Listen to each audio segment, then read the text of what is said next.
I was having such a good time with this game. I was ready to dedicate months of my life to playing almost exclusively this. And then the second half of the demo started. Nintendo has a pretty good track record for delivering great experiences, and I'm sure they playtested this. There just has to be some sort of strat that I'm just not picking up on. Though, hey, why don't we start by talking about happier times? So the Splatoon 3 demo was up for download a few days ago, and while you couldn't participate in any matches, there were a few things you could do. First off, you could choose your avatar's looks. It's set up pretty similar to how they did it in the past, but there are more options. You can choose between Inkling and Octoling from the start, no DLC required. You can choose whatever hairstyle you like from the race you picked, regardless of your gender, and you also have a Salmonid buddy you can pick out a hairdo for. After that, there's a tutorial to teach you the basics. I just kinda rushed through it and then needed to look up a video guide later for some of the new movements, so I did feel a little silly. Then you head to the Plaza and meet this game's idol group, Deep Cut, and they introduced the Splatfest.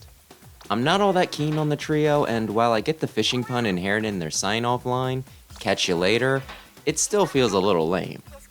Then again, I didn't immediately love Off the Hook in Splatoon 2 either, and now that pair is my favorite set of characters, so maybe Deep Cut will grow on me too. I kinda like Shivers, the blue one's design, and the fanbase is kinda split on whether they're a girl or non-binary. According to Nintendo of America, they're not, but NOA are also the same ones who spent the first few years of the last game completely rewriting and, in my opinion, ruining Off the Hook's character, so I don't put 100% faith in their localization. I really like Fry's, the yellow one's, garb, with the poofy pants and semi-transparent shawl kinda making me think of a genie. The Stingray's name is Big Man, and it's kinda neat that they included a member that's not only male, but also not humanoid. They have some interesting stuff going on, so yeah, I'll probably end up liking them after I get to know them more. As for the Splatfest, this time it was rock versus paper versus scissors, and I went scissors, repping Big Man and the color red. Then I fiddled with my loadout for a bit. The demo actually gave you a pretty nice selection of weapons and gear. Then I wandered around the plaza to get some footage, and this place is really big. I'm not sure if it'll be filled with anything, or if it's just to give you a place to hang out and look at other players' avatars, but it was a pleasant little jaunt. Many of these other players had splatboard posts that would float over their heads as you got close, a staple from previous games. Even when Miiverse didn't come back, Nintendo still made sure that there was an in-game alternative. There were quite a few posts that were LGBTQ+ themed, several of them saying stuff like trans rights, likely due to Shiver. There was also a famous one that was doing the rounds that said, "I love men," which I guess could be gay or straight, depending on the player behind it. And since you're probably wondering, there were several posts with furry art that all seemed to be part of Team Rock. Do with this information what you will. It seems like this sort of thing always cropped up in Splatoon, and I used to wonder why, but given the more artsy aesthetics the game has going for it, I guess it makes sense that people would want to express themselves and spread some positivity.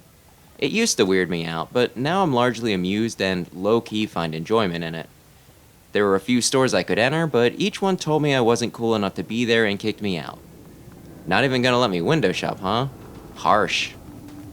Then Saturday came and the Splatfest began at around noon, at least in my time zone.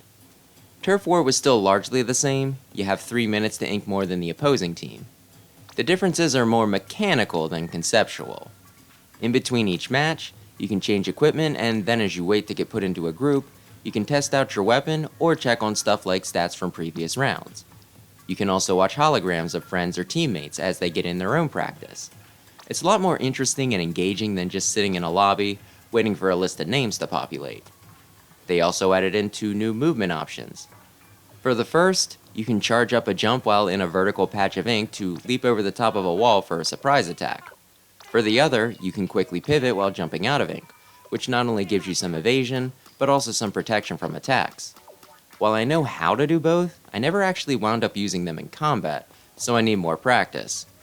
There's also a new feature that when somebody disconnects early in the match, the round ends and only the offender takes a loss.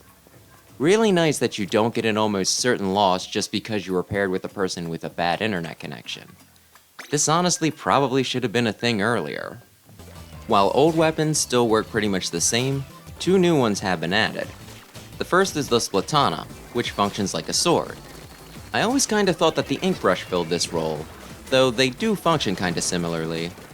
For basic inking purposes, you mash the attack button to fling ink.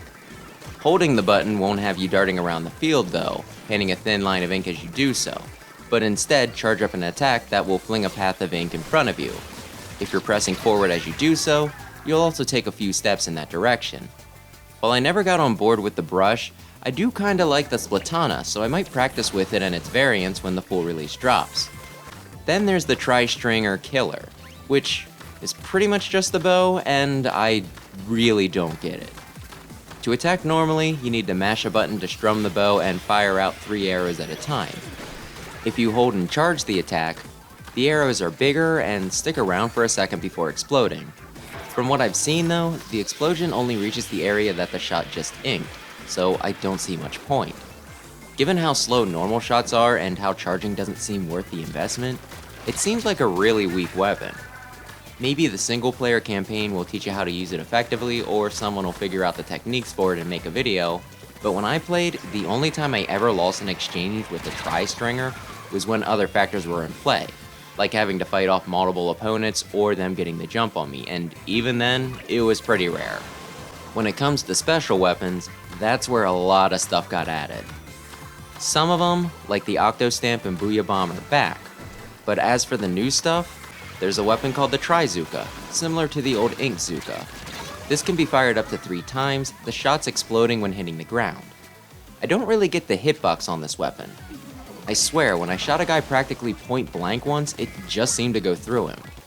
Even when I was on the receiving end, the success rate was pretty low, so it wasn't just me.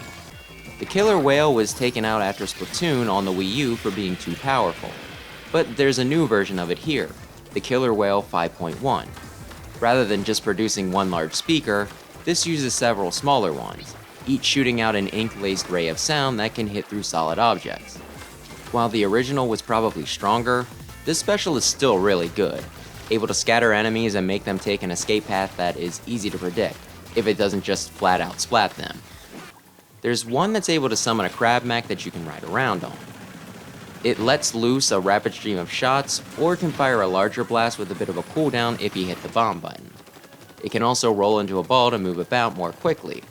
A lot of people seem pretty hype about it, but I just kept getting caught on angles, so I wasn't the biggest fan.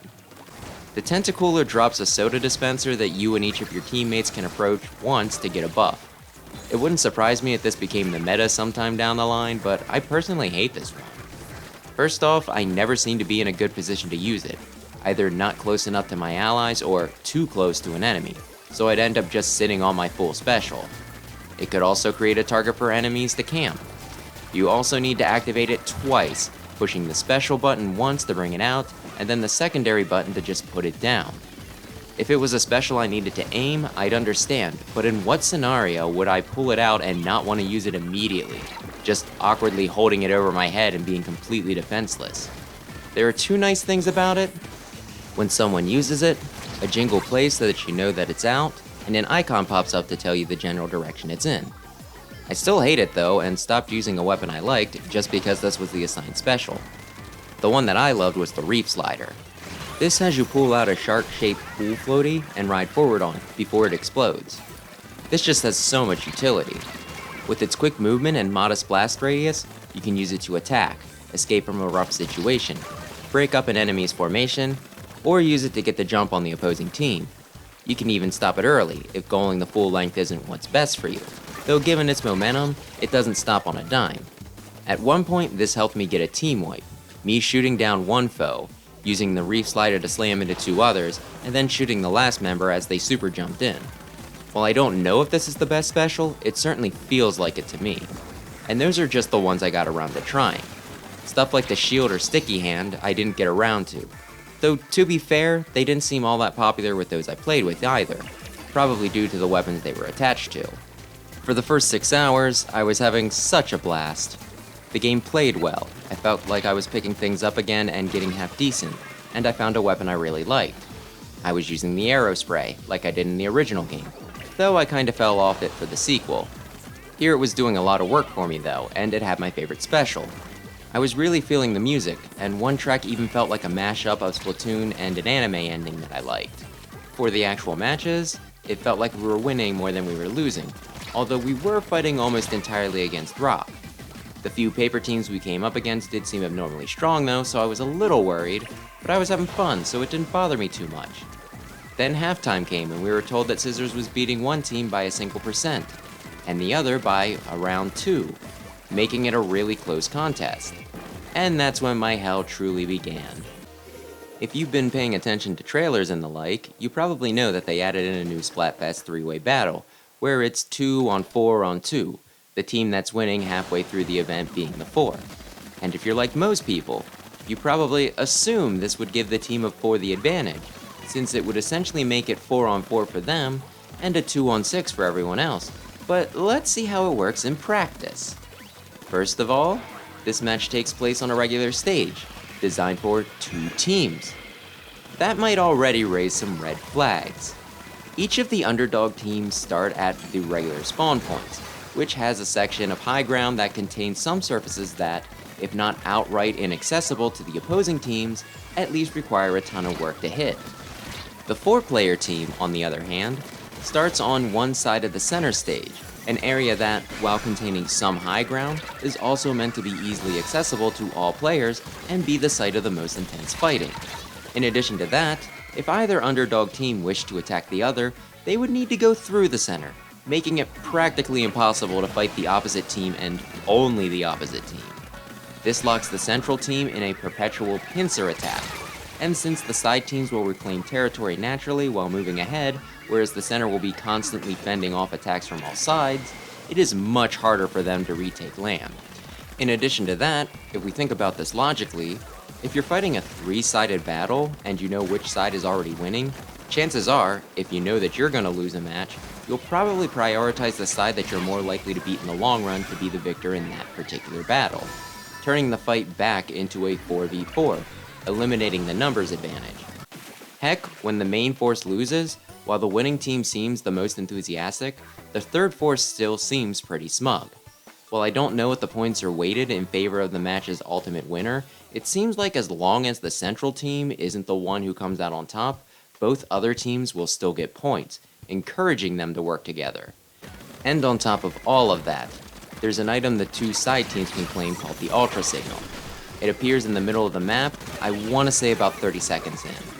Grabbing it will leave the player vulnerable for a few seconds, but if they stay safe long enough to activate it, it sends down a pretty hefty sized sprinkler to continually ink a spot for them.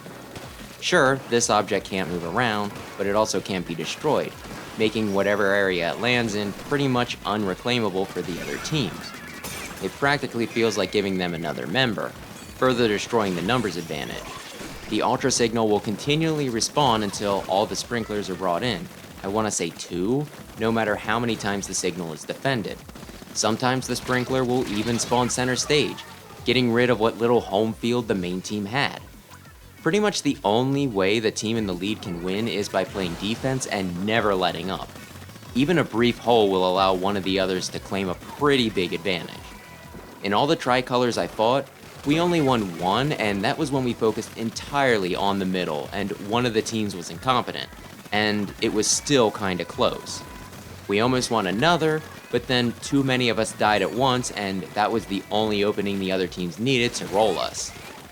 When I looked at the message boards, a lot of people were having similar experiences, with only a few Rock members complaining that paper wasn't working with them. So this isn't just a me thing. Maybe as time goes on, people will figure out strategies to deal with being the team in the middle, but this just seems way too unbalanced. In the past, the meta for Splatfest was to go for whatever team less people would choose, since the more popular choice got all the casuals. Having a 3-way contest shook this up, since while all the better players could go to the unpopular team, the ones with more members would have more battles, and thus more chances to get points, at least if I'm understanding this right. With this format though, the best team to be on would be whoever's in second place at halftime, since that would keep them close enough to catch up, but not have to deal with being the defending team, if anyone can predict that. And it just feels really demoralizing to be punished for doing well. Like, what was even the point of trying that hard? I really doubt Nintendo will get rid of such a big part of their hot new title, so this mode really needs to be fixed. If they added a general chat, that would at least let people coordinate, instead of just praying that your teammates know what they're doing and are able to do what needs to be done in conjunction with everyone else. Of course, I don't see this happening, though forming a team and talking on Discord could help some people. They could make it so that the defending team can also grab the Ultra Signal, and either make the power-up they get from it weaker, or make these harder to reach. Or they could actually make stages that were designed for the damn event. They could make a 3-pronged stage that gives each side equal areas, and let the Ultra Signal and the other team's incentive to work together balance things out. They could at least give the defending team more defensible positions, rather than just throwing them naked into the middle of everything and letting them take it from both ends. While those are my main ideas, there's probably a dozen other little things they could do to make things a bit more balanced besides that, like making there be equal teams, buffing the main team, weighing the scores, or just letting the super sprinklers be destructible. If this sort of thing is too hard to balance and they need to give one team a slight edge, I think it should go to the one that's already in first, since a reward seems more appropriate than a punishment. Either way, something needs to be done or there's gonna be half a day I dread every month or two. I was really flabbergasted by how I went from one of the best gaming experiences I had had in months to considering just deleting the damn demo from my Switch. Overall though, it's not going to be something that comes up often enough to discourage me from picking up the game, and everything else was so wonderful that I really am looking forward to the full release.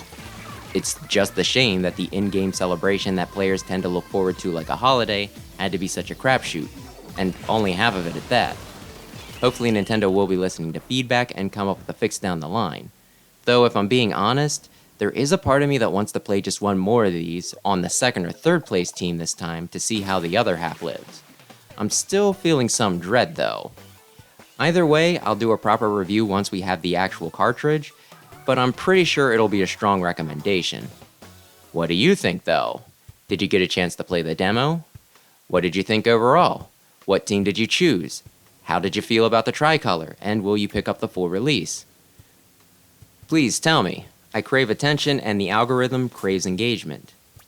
And as always, thanks for watching, and if you enjoyed this, maybe consider subscribing.